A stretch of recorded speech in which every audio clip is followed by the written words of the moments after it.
Hello, everybody. Hope that you are having a fantastic day as we are here live to you when it comes down to the MAAC Esports Championships. I'm using _Intel here, joined by Vincent. And before that we get into it, just want to say that this tournament is presented by the EGF. That's amazing. So, Vincent, how you feeling today? I'm feeling good. I'm feeling ready. We're going to be playing some Overwatch to get started. Got 3 quarterfinals to work with, and I mean it's going to be exciting stuff. But before we get too into the weeds, let's figure out what we're going to be working with here, what the rules are, and how we will be seeing things go down. It is going to be best of 5, and we will be going control, hybrid, assault, escort, and then tiebreakers are on the control map game mode. We'll be starting on Lijiang Tower for all 3 of our matches tonight, and it's going to be the maps that you see right in front of you. I won't go through all of them. We'll talk about them at length, I'm sure, as we move forward. So things are pretty simple here, relatively speaking. I agree. This is going to be a good pace for the players just to not only set themselves, but to figure out what way they they really want to take these fights. Obviously, control is always going to be the first, so it's going to be that momentum builder. But I feel hybrid being into that split, that'll be the defining map to see which team can truly kind of push themselves forward into the series. Yeah, and with Kings Row in the mix, I'm sure we're going to see a whole lot of that for our hybrid game mode. I mean, as much as I love Eichenwald personally, I don't know that we're even going to get a chance to see that today. But maybe, just maybe. One thing that isn't here on the rulebook but I did see in the rules is that it is loser pick. So if whoever loses the first map will then pick into the next map and continues from there. The loser of the previous map picking the next map go to, and of course best of 5 means that you want to find 3 maps in those 5 game modes in order to take the victory. But with that being said, with the rules out of the way, let's talk who we got on for today. So I'm sure everyone here knows about Marist. Well, they've got a bye. That's because they're the #1 seed, and that's sort of unsurprising as they kind of waltzed their way through last year in the MAAC championship division. That being said, we actually start out down there on the lower side of the bracket. We're going to start out with Iona and Fairfield. Don't know if you have a lot of information about these teams, but it definitely, I think, is looking like it could be a good matchup, considering the fact that it is the 3rd and the 6th seed together. I gotta say, it's going to be a good chance. I don't know if you're going to go up against Marxist. Really don't have too much to worry about. This is going to be just a week for scrims, planning up who you want to go up against, but especially when it goes down to Iona and Fairfield, and then Quinnipiac and Kansas. They have to kind of fight their way up. It is going to be a very big hill to set your spot, while Sienna and Ryder, they are mostly going to be kind of on that disadvantage. Marcus is going to be having a lot of time to prepare, but I think they're going to be more than ready. Certainly will be. And well, what are they going to be fighting for? The top 2 teams will be headed to the EGF National Championship, which is fantastic. Which means, I mean, you just spoke about that the upper side of the bracket. It's going to be tough for those teams to even make it through when Marist is right there and potentially able to take you out in the semifinal. But that's for tomorrow. Let's shift back our focus to the quarterfinal matchups and talk a little bit more about these 2 teams. 3rd seed Iona College, 6th seed Fairfield University. They come in, I'd say relatively even, or at least as even as you can within division play so far in the season. Fairfield 2-5, Iona are 4-3, which I don't think is particularly amazing for either squad, but I do think that suggests that anybody can win this matchup. You're absolutely right. They're in a good kind of mist of air to where they can, I think, make a sizable amount of mistakes and then kind of walk back in without any worry of what's going to be happening. But these map picks are going to be the defining points. These teams have specialties on these maps more often than not. So I'm curious, who or what have they not scrimmed? What ideas are they going to run out to? Because at least for Iona, I've seen them love to go out just on any composition that zooms across the map. Yeah, and I mean, even so, I just talked about kind of how these two teams were doing within the conference standings for the MAAC, but I mean, Marist #1 overall in the EGFC season for Overwatch, which is really, really impressive. I do think though that everybody else is a little bit lower, kind of 10th place and below, when you talk like Iona, who are sitting at a relatively even 7-6. So it's like you have kind of the top there for Marist, and then everybody else is kind of right there in the same boat, which is why I'm kind of getting at that. I think we're probably, even though from a scenic perspective things might look a little bit more lopsided, I do think we might be in for some very competitive games, at least for today. Nonetheless, though, I want to talk about that first map that I believe will be going to Lijiang Tower. That is where the quarterfinals start out. What do you think about Lijiang Tower? What are we thinking compositionally that we'll be headed? Well, Lijiang Tower is a very formal map, and nobody ever wants to come in trying to be the center of attention. So often teams walk out on just those stereotypical compositions. They have the Symmetra, sometimes a Doomfist. They like the Junkrat more than anything. They love that Reinhardt with a D.Va and/or Sigma walking onto that point and feeling pretty secure. There have been times though where we've seen a wrecking ball strategy out of everything but Farah, and they like to play split around, but I really don't think we're going to be getting anything too spicy so early in the morning. Yeah, it's hard to anticipate something along those lines. I will say Fairfield definitely are coming into this wanting to make a good impression. Last MAAC championship, they unfortunately had to forfeit in the quarterfinal round, and so they didn't have a chance to play for that spot in the EGF National Championship, which is a huge deal. And so now they get the chance to do just that. And the same, or I should say, Iona, not even in that conversation last year. So with Iona kind of coming in with improvements being made, and now Fairfield having their chance to shine, I think everybody in this server is looking to prove themselves, and we're just about ready to get started as well with Lijiang Tower, but we'll be getting there as quickly as possible. Quickly as possible. It's just the name of the game, and you're absolutely right. Iona have made significant improvements throughout their time.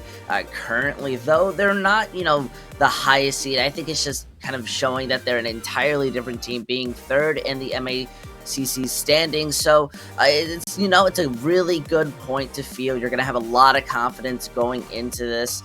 And in the end, that's really all you need. Trust your fundamentals, trust in your teammates, and I think you can beat even the strongest of players.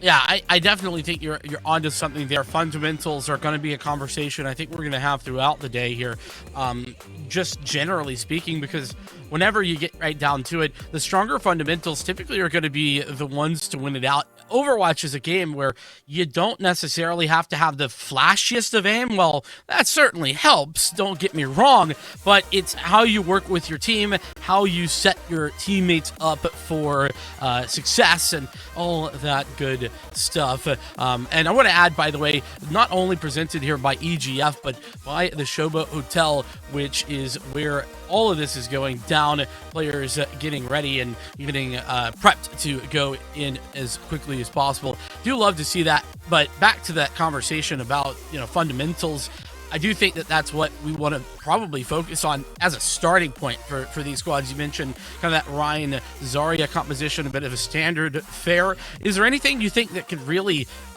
be ultra strong against that composition in particular on Lijiang Tower? That's a big point to kind of notice, because I feel there isn't really a single answer to that, especially with the way that Overwatch is right now.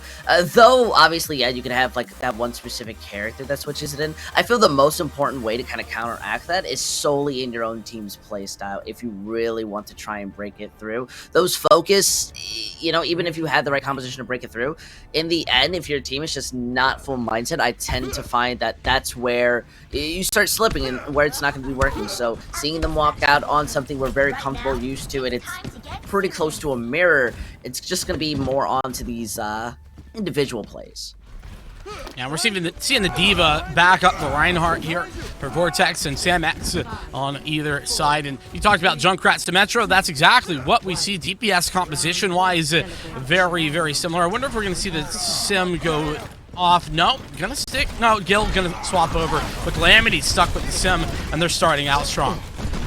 Look at that, Iona. They make it to the room first. They overstayed their welcome, and they push far up. They are just moving in, managing to find out Logo. Walk just moving in. Flippin may go close to down, but they don't even care as Fairfield. They are going to be pushed back to their spawn point. Yeah, and what really started that out in the favor of the Iona side of things was Logo DePaulo really early throwing that immortality field down, and it was caught out. Then there's not enough healing, not enough sustain, and suddenly Iona are overwhelming. Also gotta keep in mind that Gil, despite locking the legs, you know, has that speed, was a little bit late to the party, and that certainly did not help in the slightest, as Sizky now ready for the Riptire. I mean, Krev also has the window, and they are being set to use it. Due to the rotations of Fairfield, it is slowing them down. We do see the Riptide from Wall come out. It manages to find both of the supports, so we're going to be seeing not a big trade, but it's still on to Grill. The Shatter finishes off the Baptiste, and everyone else starts slowly falling down as Iona. They stabilize very quickly. They're going to have another chance to kind of hold this in, but the poor Diva, not knowing that the Symmetra was following them very close. You're very rarely going to see a situation what we just saw from Iona where both of the supports get taken out instantaneously and they still win the fight. You got to give massive credit to Oblivions and Calamity for a quick decision making on the Earth Shatter, as well as the wall being put up there by the Sim. Now Fairfield have to do this, and they are really hemorrhaging that time as well, so got to speed things up. Unfortunate that Walk tries to peek that angle, especially against a window. Those junk mines are just absolutely devastating. So now Fairfield, they have to take a second solely to regroup. They do want to counteract with one of their own, but look at this sound barrier. It's used incredibly defensively. They're just going to push back. No hard aggression, but they gain full control over the point. We do see G-Hill using the visor. It is mostly being Ian, especially with Synergy using the Riptide, but look at it, Shatter. They have to go in and charge, but they managed to get the bomb. Both of the supports are gone, and it seems Iona are starting to collapse as they don't have the resources to keep themselves up, especially with that Junkrat falling. The Reinhardt and Diva are the last people to stay on this point, but they get it to the 99% marker. Well, 98 roughly, but still an amazing way to kind of set up your own win condition. Yeah, Fairfield overwhelming with their ultimates very effectively. Majin had a great, fantastic timing on the sound barrier, but it just was not enough to overcome. But Calamity already has another wall to put up, and that has split the defense. Look at that. We see the Shatter go through. It is going to be blocked, but they managed to find the Baptiste through it. Now with a chaotic fight, Walk wants to be able to find Krev with the Riptide, and they're able to do so. Unfortunately, the rest of the team collapses underneath. Lucio not even to be able to sustain on that point. They have a window, but with no chance to use it. Iona, they're going to be taking the lead when it comes down to the series of control. That they are, and a lot of that I think has to do with pace. Fairfield were a lot slower at getting a move on in some of these fights and engagements, so Iona pretty much just kind of had their way with them, and that's part of the reason that we saw, I talked about that huge play where Majin and Krev taken out instantaneously by Walk, but Fairfield still lose the fight. A lot of that has to do with the fact that Fairfield didn't surge forward and take advantage of the advantageous situation that had been created by Walk. We do see some adjustments. You mentioned the Pharah. We're going to see the Pharah Mercy combination from Iona. On the other hand, Gil has swapped over to the Ashe, and, well, we got a Cowboy out for walk. So this Fair and Mercy is maybe going to have some tough times in the sky. Vin, how used are you to seeing Iona? Because you're going to be in for a show, as Calamity on the Fara has been the name of the game for so long, being able to find out Walk pushing in, and everyone is just a name on a tombstone, as we see Iona start to clean it up, and they are going to have a chance to cap this point first. I mean, you just talked about it yourself. I mean, talk about a dominating first fight. Already at 92% ult charge, about to get the ultimate off and ready to go is Calamity. There we go. Rocket Barrage is there, and honestly, this is just very sloppy engaging from Fairfield. They should have gone away from this already, but finally Gil is able to fight back. They don't care. The fight's still going off. We see the window from Fairfield. It is in a very split spot, but it helps take out Oblivion. Unfortunately, you see the Ashe now crumble. They do have a shield. Fairfield have Brick with the Shatter. Just pops it down, cancels out the High Noon, and they're charging in. One big punishment is Iona don't have the resources to keep themselves up, but they've forgotten about Calamity in the backline. So it's good that they finish him off, as he has shown the potential to be able to win these fights out of nothing. Yeah, I mean, when you're walking out with double hit scan on the Fairfield side and you're still being absolutely demolished by a Fara, that is something that you don't see every day, and it does speak to the impressive play from Calamity. But we're coming back in, now defending Fairfield in a tough spot, and a nice block too. The shield just barely manages to find it out, and the sound barrier comes out too late to save Walk, so they have to fight onto the edge of the point, but it's not looking favorable as they are called out on so many angles. They're collapsing underneath their own weight without realizing. They do find Calamity, but the res with the Valk enables it to come through, and they manage to finish the fight before the point can even be recaptured. Yeah, so much damage coming down from the skies of Calamity, and now with a bit of an ultimate advantage, I would say. Well, maybe not advantage, not the right word, but Oblivion's coming up on an Earth Shatter, and Oblivion's has been so good at creating space with that Earth Shatter that I do start to ask the questions. But here's the Deadeye. We will see that come through instantly as well by Walk. They are playing extremely close up as we see, but the Shatter manages to go through. You're still going to be punished. You forgot about the stun that Walk has into their pocket. They try to counteract with one of their own, but the High Noon Barrage, they stop you from engaging as hard as you want to. But you don't notice that Walk is on a different angle with the High Noon taking out Majin. Red with extremely low and no resources to escape. There is a shield, but Iona played a little too close up for their own sake, and now they're gonna have to try again to recapture this point. But the way the fight's looking, the ultimates are still so spared out. Brick really did a good job of setting that up, but it was actually Walk who did the shutdowns fantastically. Sizzy, excuse me, Calamity and Oblivion's all use their ults and get nothing out of it. Now it's all up to Krev's window.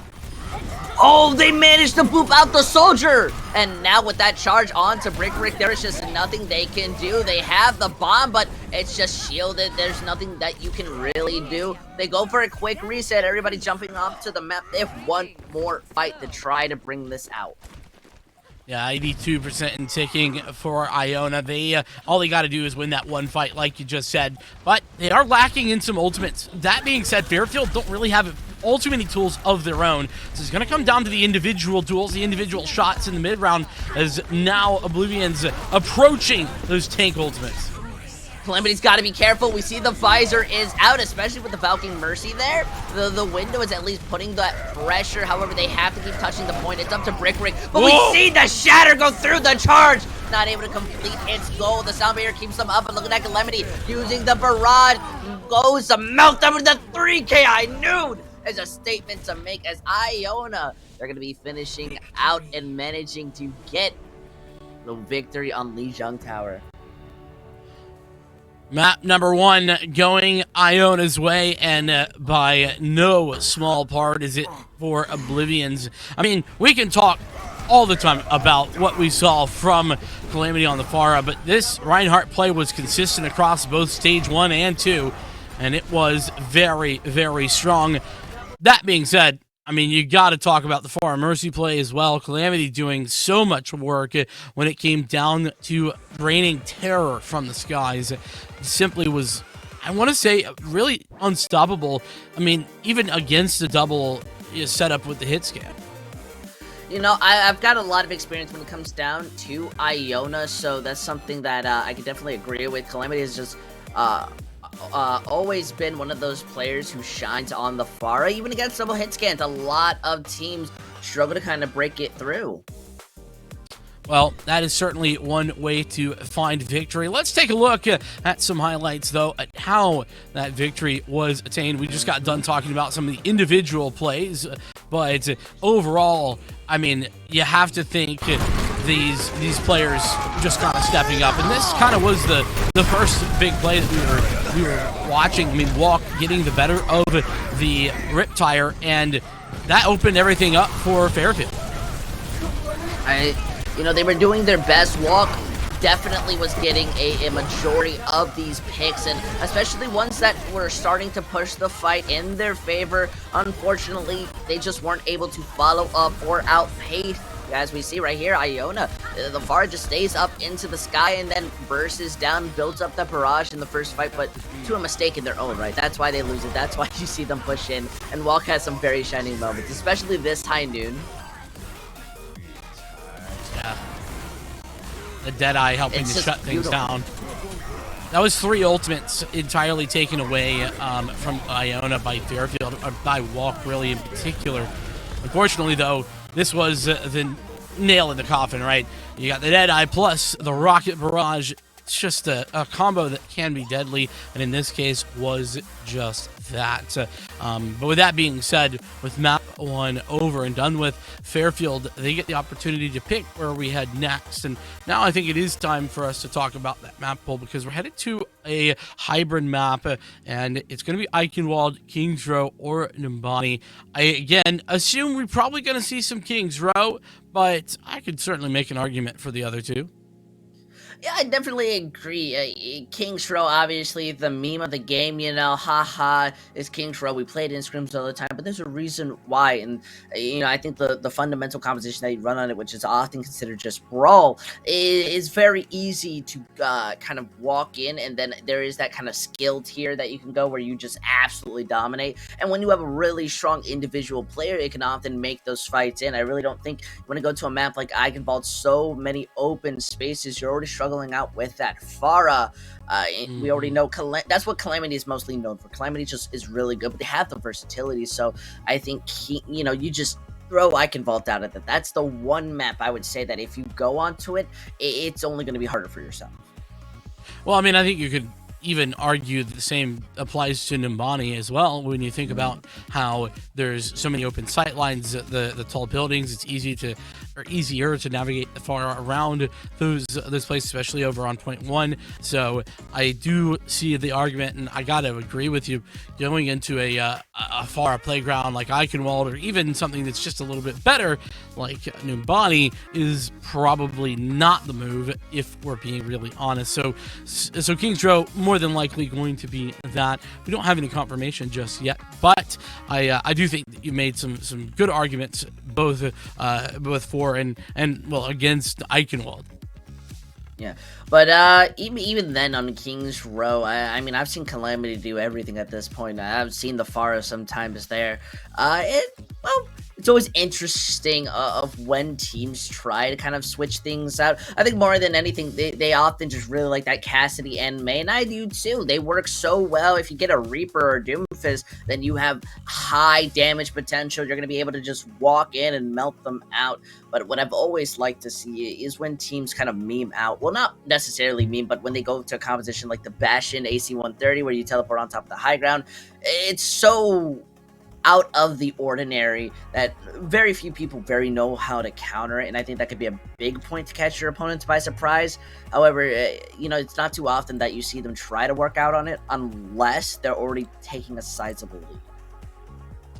Yeah, I mean, that's definitely the case. I tend to think that we won't see many or any of that meme composition kind of stuff, even though it's a lot of fun to watch and a lot of fun to look at. It's just usually not going to be, especially this early into a best of 5 series.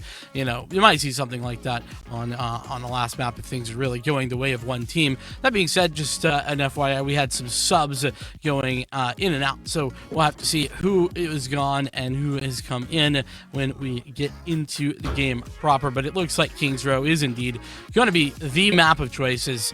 I mean, again, no big surprise here. We just talked about it. We explained what our thought process was, and you got to imagine that, well, if you're Fairfield, their thought process had to be pretty similar. Yeah, and, well, they're already getting pretty comfortable on how they want to walk out. Fairfield have a really good chance when it comes down to controlling how they want to take these engagements. Tempo is going to be the big point here, especially on top of this big shrine, as I'd like to call it, solely because they have, a big Omnic up there. And I think this is really going to be, I always tend to say that I feel this is going to be like an off-tank type fight when it comes down to Kings Row. Those are the players that you're paying most attention to, especially as we saw a little teaser. We may have a Sombra and Pharah on the opposing side, and that can be frustrating. Yeah, I do kind of like the Sombra idea. I really enjoyed when that was kind of the meta. I know there's some issues with that, and some people didn't enjoy it as much as others, but just in general, I do find it a lot of fun as a bit of a back and forth. Unfortunately, we are going to be waiting just a little bit longer for the game to get started. We had maybe a crash or something happen, so we have to get that game going one more time. Nonetheless, to continue our discussion, I think Ryan Zar is the obvious choice, but we saw D.Va coming out even on the control point there for Lijiang Tower. So I do think that that D.Va might be the go-to, though I am personally a big Ryan Zarya fan. Even when D.Va is really strong, it's like Zarya is just so freaking good when it comes to this map in particular. And, well, typically, unless you're dealing with some, Widowmaker or something like that that's applying pressure from a high ground, you're not going to necessarily need the mobility that D.Va provides in some cases. My biggest point to wanting to see Zarya is just the fact that I love the mind games they play against their opponents, because you have to worry about that Graviton Surge, the biggest ability. Bubbles manage to give you so many resources. It's so satisfying when a D.Va eats it, but it's even more satisfying to see them just barely miss because they couldn't turn their mouse a millisecond to the left. And, well, that always brings a good smile to my face. So I can definitely agree, but the Ryan D.Va, it's just too fundamental for players to not feel very comfortable on. D.Va's going to be meta until Overwatch 2 eventually releases, and that'll be in like a couple of years. So I think we both know that Zarya won't get any chance in the spotlight unless like a massive buff just hits her face. So I talked about subs, and I believe we have Bean coming in for Iona, and it was Sig going out, or Sizig going out. I'm still struggling with that name. I do apologize, but nonetheless, we do see the Sombra, right? I mean, yeah, that could change, I know, but I would be interested to see if that sticks around. This composition would make a lot of sense considering you have the Pharah Mercy to play with. Yeah, and they seem very... sometimes I get worried about talking about the team who's on the defending side, because you have time to switch, but they look like they really want to walk out on this. Not very often you see these players just standing by the door, just waiting to go in, but Iona are very anxious. They never like sitting there in one spot. So, as they move out, we're gonna see how the Sombra Pharah works.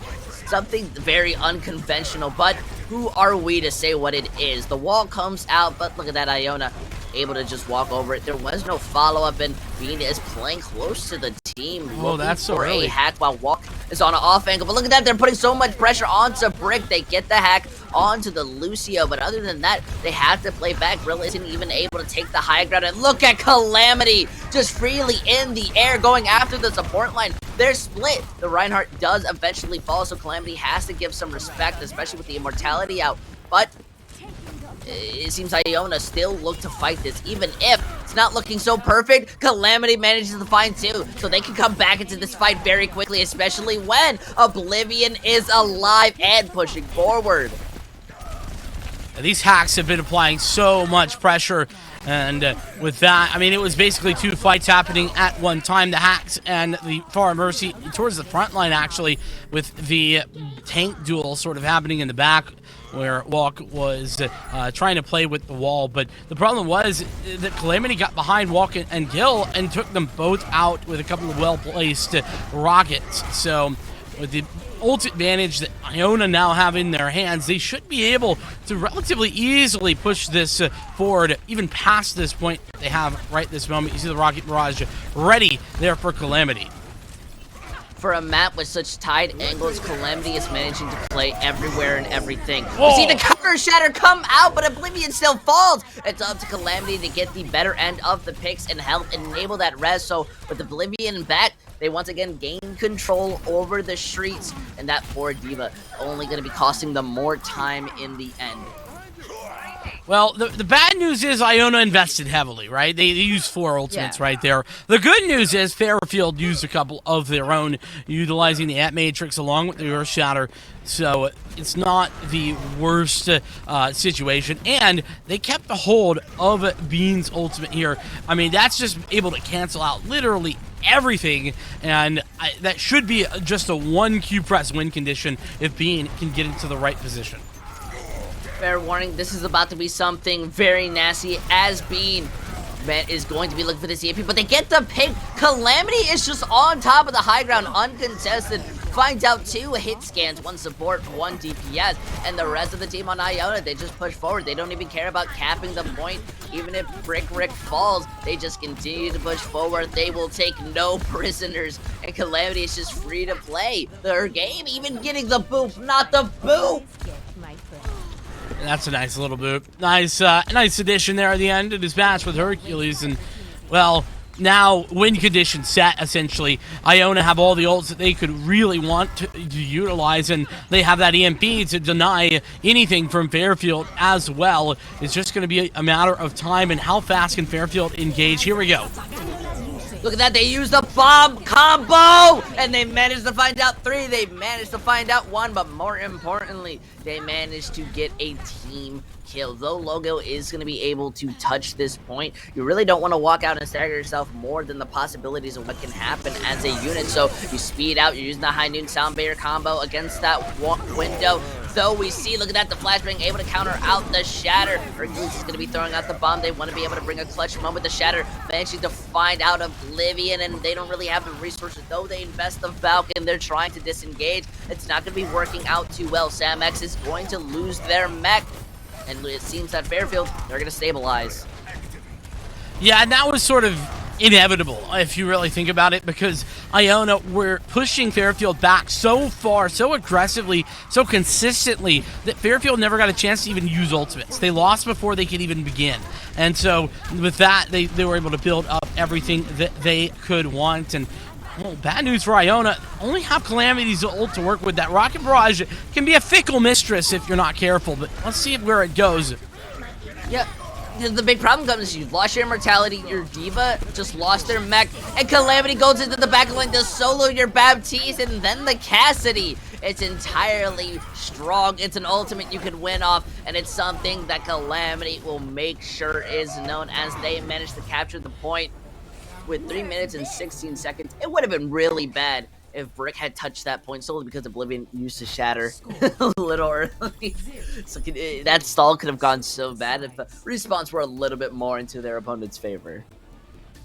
Yeah, and I mean, that fight was lost the moment that Logo put down the immortality field. That immortality was the win condition, or at least the defensive condition, to win out over the Calamity Rocket Barrage. That buys you some time, buys you some space, and without it, Logo was entirely caught out in the open. We saw Calamity literally go straight to the back line, straight to the Baptiste, and take them out with ease, following up on the Cassidy, as you mentioned earlier. But now we see Iona shaping up for their defense, and it's much the same. We're going to see exactly the same, mind you, as Bean swaps back over to the Sombra.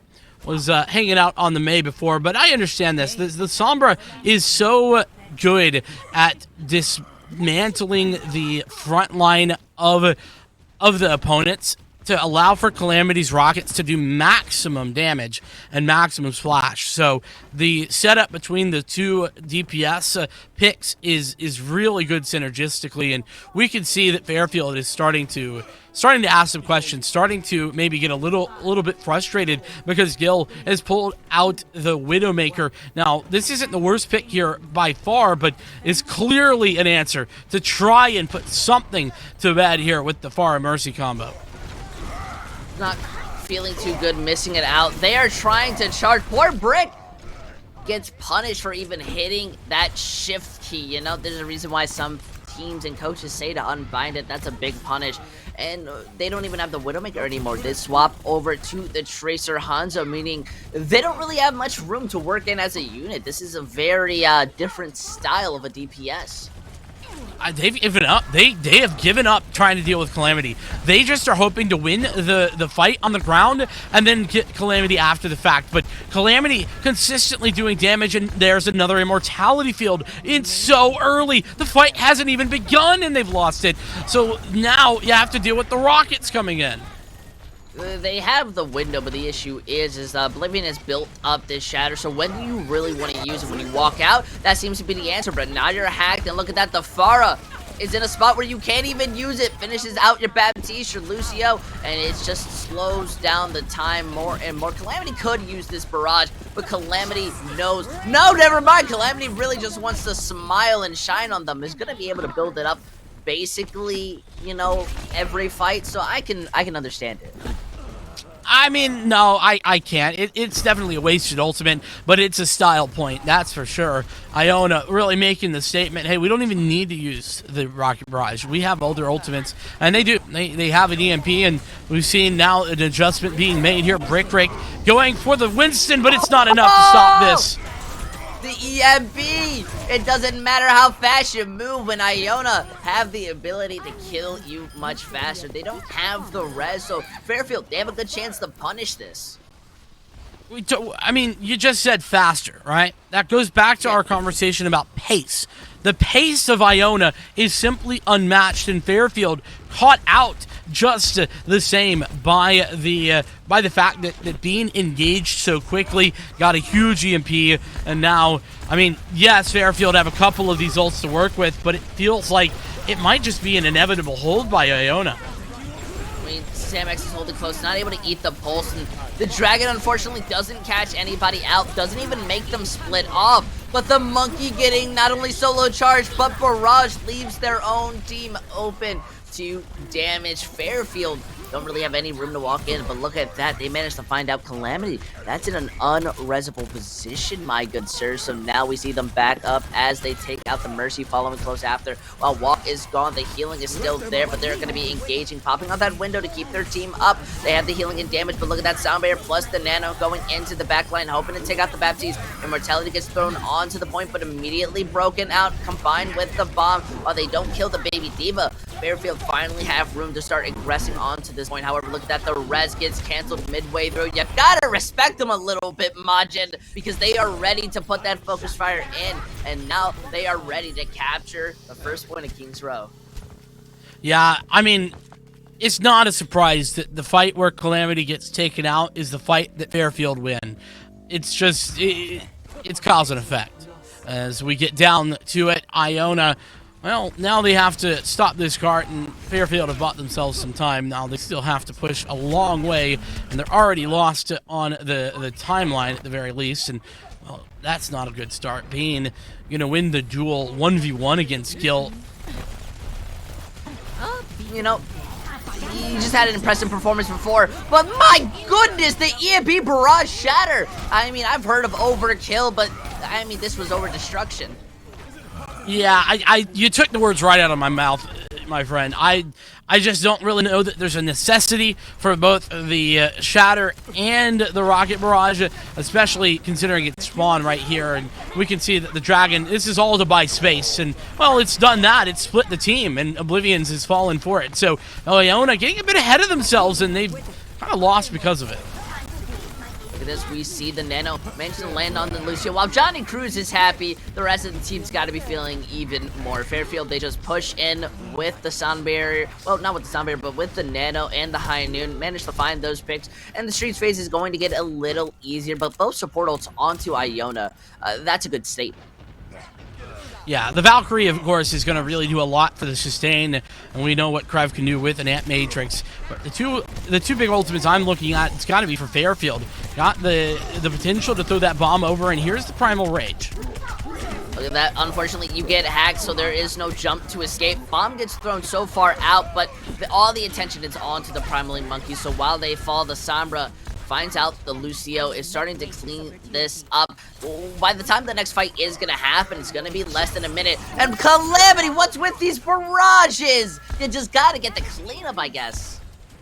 So that one I will defend. I think it's a great barrage. It really staggers the opposition. Now Iona can push all the way forward, and Fairfield have to fight for space they've already gained, potentially. As I say that, though, Iona kind of leave them be for the time being, but either way, problems here for Fairfield is Hercules gonna, I think, get back into the MAAC, and with Fairfield, a couple of ults to work with. Yes, I mean that nano boost is with the help of the Winston is always good, but oh, here's the bumper play. No, don't let Oblivion do it! Oblivion lands on top of your backline, and the hammer swings through. Wow, that sound barrier and anti help you out a little bit. Guess who's behind you? It's Bean with the EMP managing to hit you out, and now you don't even have a mech or bomb to be able to throw in the last fight. That sustain, they just have so much, and poor walk. Can't even walk over to that point in 10 seconds. I don't even know if they can touch the point. No, I don't think they're going to get in the last fight per se. I mean, it's going to be close, don't get me wrong, but I don't think they can touch, and they have not. That means that Iona pick it up, and that's a 2-game lead now here in the series. I mean, you can already tell from the top right, this is a best of 5, so if there's any chance to start bringing it back, I guess 2CP is the type of pick that you need. I don't tend to call it the momentum regainer, because a lot of teams really just don't like it, but have you ever lost a 2CP so much, or to such a close degree that you just kind of lose the steam pushing in? That could be Iona's big weakness. However, I think they just have all the momentum in their corner right now. They are just steaming through. Yeah, I can see the argument that I think you're going for, right? You know, all of these assault maps, they can be very long, very arduous, and despite all the changes over the years since release to make it a little bit less so, you definitely feel like it can get under your skin. But before we continue that, let's take a look at how the entirety of King's Row went down. Highlights aplenty. Oblivions is, I feel, going to be a very big part of that, and of course Calamity as well. And Calamity. You know, as much as we talk about this player, everybody on the side of Iona just, they look so good with this player. I mean, Bean's EMPs, as you're seeing, were just on point. Sam X able to follow up with the bombs. Oblivion had the trust and confidence to just contest in, and then there's just Maj and Krev who just kept their team alive, got the damage and healing in, and that's all you can ask from your supports. And I think these highlights show best why Iona looks so good in this match. They never engaged without the rest of their team, though this barrage was very much solo with the help of their team. That's how you build it up, and well, you just get max value on it. Yeah, I want to talk about the support line for just a moment as we continue watching these highlights.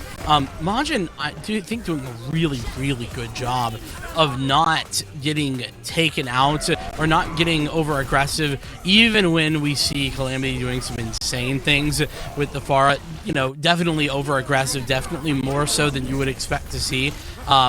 But Majin has not ever been like the first pick, has never been caught out in the open, always has, you know, the ability to get out, utilizing all the abilities for their benefit, and I think that that is something to be said. Yet when you have the likes of Calamity playing so aggressively, you really have to adjust your mindset as a support player in order to really enable them, but also not to get caught up in their over aggression and to kind of reel them in a little bit and reel yourself in as well, so as not to get caught out. Yeah, but more than anything, I feel this is going to be a good moment to kind of sit and realize what you really want to do. You make an excellent point, but sometimes I feel you just really got to take your time. They most likely know what they really want to do. However, they are kind of taking their time, and I think more than anything, with the players subbing in and out, and when we get a chance to see, we'll know how they want to approach the next map, especially when we know what that is exactly. Yeah, and now's the time to, I think, pick up that conversation about the Assault game mode and just generalizing. You were kind of discussing how it can be the turning point for teams. Yeah. Though I think where you're headed was that it's oftentimes just that it really drains you as a team, can interrupt momentum, because if you aren't in a good space, if you haven't practiced on a particular assault map, it's really easy to get kind of rolled. It really is. And of course, I mean, having to capture that second point in the 2CP, 2 capture point, is always going to be difficult, no matter which map you're playing. Now we are going to be seeing Synergy and Anth224 being subbed in, as well as Unshore being subbed out. So that is going to be changing up the style of how things are going to work. And I wonder, does this mean that they really don't want to go too spammy? Are they going to want to possibly play maybe a double shield? How does that feel? Yeah, I mean, I think double shield could be good, but I will say I don't know that that's going to be the case, though. Depending on the assault map that we go to, that certainly could be. The reason I say that I don't know that that's going to be the case is because both of those, or one of those players is a DPS, and the other, I believe, is a support. So I don't know that we're going to be seeing that swap up more aptly, or not swap up on the tank line more aptly. Maybe the swap up for the support slash the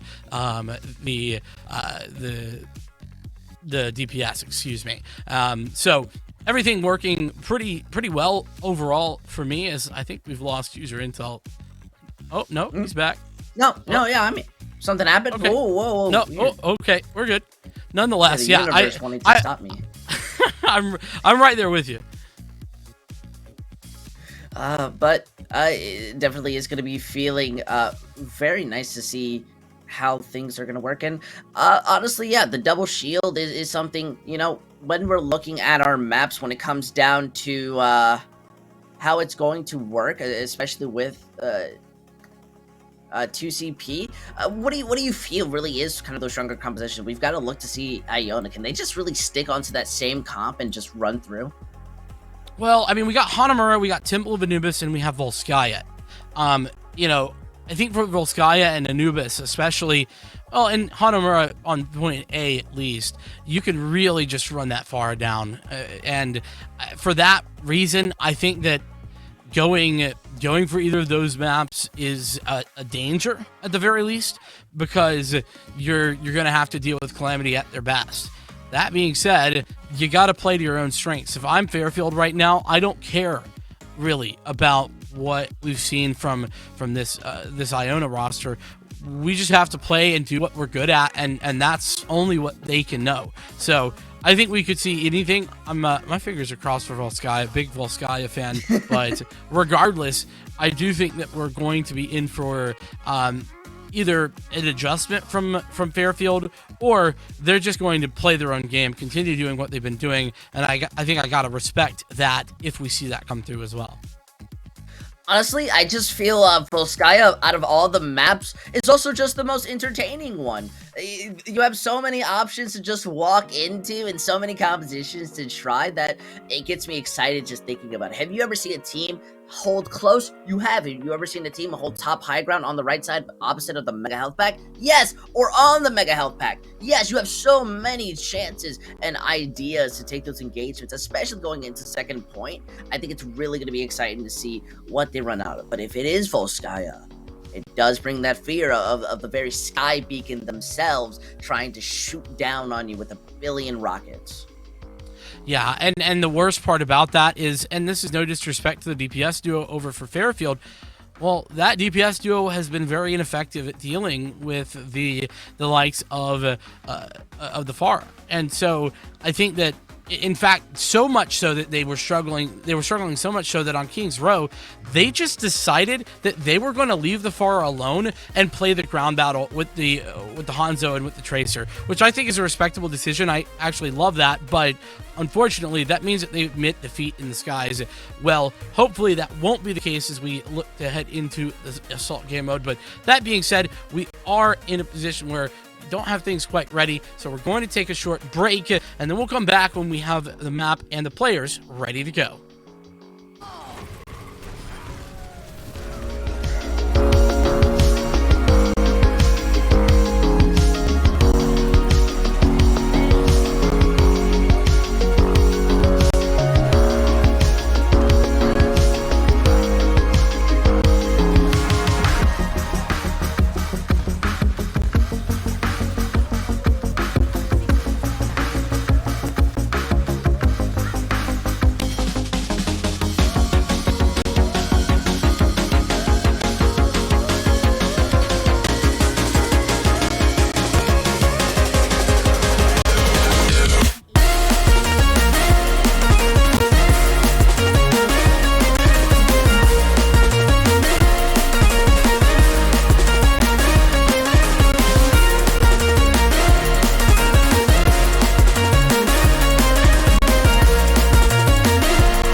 back, everybody. Told you it was going to be a little bit of a short break intermission, if you really want to be calling it that, as we get these teams set up back into lobby, and they're ready to go back on to this SmackDown Brawl. I'm excited to the degree, and especially to see which map we'll start out on. And, you know, Vincent, if there was that map, we got to talk about, you know, Volskaya a little. Why not Hanamura, of all maps? Yeah, Hanamura is kind of that classic assault, isn't it? You know, everybody, you know, is in for a good Hanamura. And I'll be honest with you, I think that that's probably like the best, at least for me, the best designed assault map. Even if the game mode, we've had discussions ad nauseum about the game mode in general, but you know, if you're gonna make, you know, have a map that you really like to go to, I think Hanamura is that. And that's, I think, partially because it's just really pretty over there. I mean, let's just be real. It's a fantastic looking map in general, but it also creates a lot of interesting strategy. That Pharah we've just been talking about, and it is looking like we're going to be seeing Hanamura. I'm so glad you asked about it. And this is what I'm talking about. Freaking pretty map, dude. I mean, look, alright, I agree. It is an extremely beautiful map, but I mean, it's also an incredibly difficult one. I feel that's one of the better ways to just put it. I don't ever see the same outcome. Sometimes I feel like it's going to be a full hold. Sometimes I feel like it's going to be a strong defense. And Iona, they're deciding to attack first. So they really want to set up any form of a win condition. Okay, so we have some serious changes here for, I think, everybody. Right, so Brick, excuse me, has been on the Reinhardt, now playing with the Ashe. Gil's gonna stick along here for the Hanzo, the secondary DPS slot.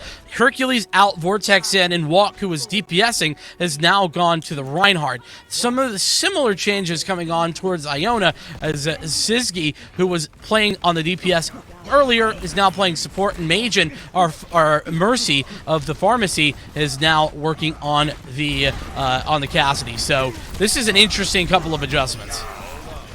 Oh, but that's interesting in its own right, as we see Walk get melted down before anything can happen. Iona now freely able to start walking onto the point, even going a little bit to the back just to finish off that Ashe and Mercy. There's really nobody that can stop Oblivion from just walking onto the point, and that's why Hanamura is such an interesting map. A single fight will cost you that point.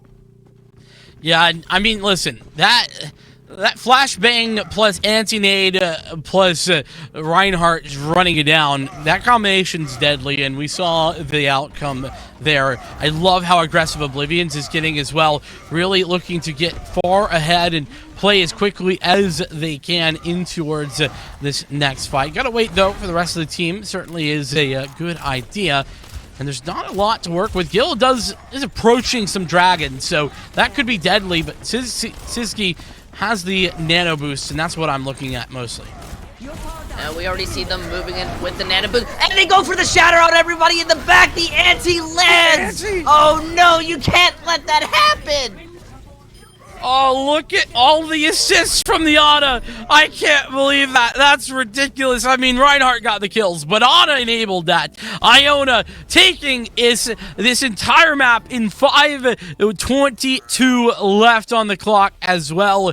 That is ridiculous. You just can't do it like that nowadays. Sometimes it is just really hard to land an anti that strong, a shatter that clean. I'll be more upset if the Ana actually steals a play of the game rather than the Reinhardt, who did the heavy lifting there, but it was still really good engagement and in recognition on that fight. Fairfield, though, they have the hardest thing I have ever thought about doing when it comes down to Hanamura, trying to attack and get a better timing than 5 minutes and 22 seconds, or at least anything close to it. Yeah, I mean, they don't need to do better. They just need to do something in the ballpark. But like you said, that in and of itself is a very difficult. We didn't get to talk about antics here, subbing in as well for Iona. Was, I don't want to say a non-factor in that last push, but certainly didn't get the chance to shine just yet. Fairfield on the attack here, looking to maybe run a bit of a different composition if Logo sticks with the Zenyatta. That definitely can be something to help break open this point. Of course, the orb to attach some additional damage, definitely helping out. We actually see Krev going over to the Mercy this time, but there's no Pharah to speak of. Yeah, they're not even going to be going for the teleporter. They really just want to take this fight up close. Oblivion knows it's just not going to work. They're not running TP, so I'm not even going to risk it. Definitely respect it, because one stun could mean the end of your life and the end of that fight. So as they sit and they take their angles, we have to see who's going to be able to get that first pick. Fairfield have a lot more consistent damage, while Iona, they're going to be able to kill you if you walk in a little too close. Oblivion barely onto the life edge. They managed to They managed to find out the Hanzo though, and as Walk charges in, that was such a big opener for their team as you basically go unpunished and you allow yourselves just to move on to the point. You do have the nano, but it's really not. No, you invest it. You just give it to Majin and they start shooting everybody. Majin has just turned on the DPS and made his easy looking as he finds everything necessary. Got the Bob ready to go, and I was gonna say Oblivion's was so far ahead on the ult charge, but unfortunately Iona just could not keep them alive. That does mean that Walk now has a has that Reinhardt ultimate, has that Earth Shatter ready to go as well, so it's gonna be that Rhine Jewel that we're looking out for. Oblivion's just getting severed. Not the bumper! Not the bumper! As you jump the corner, get the shatter. I mean, if there's one way to end a fight, or even start it, I guess that's one you want to make.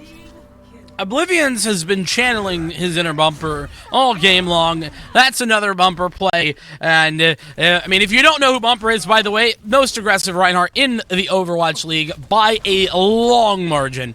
So, we do have a chance. So, Fairfield, they're walking in with nearly 6 ultimates. If this isn't their fight, I don't know what is.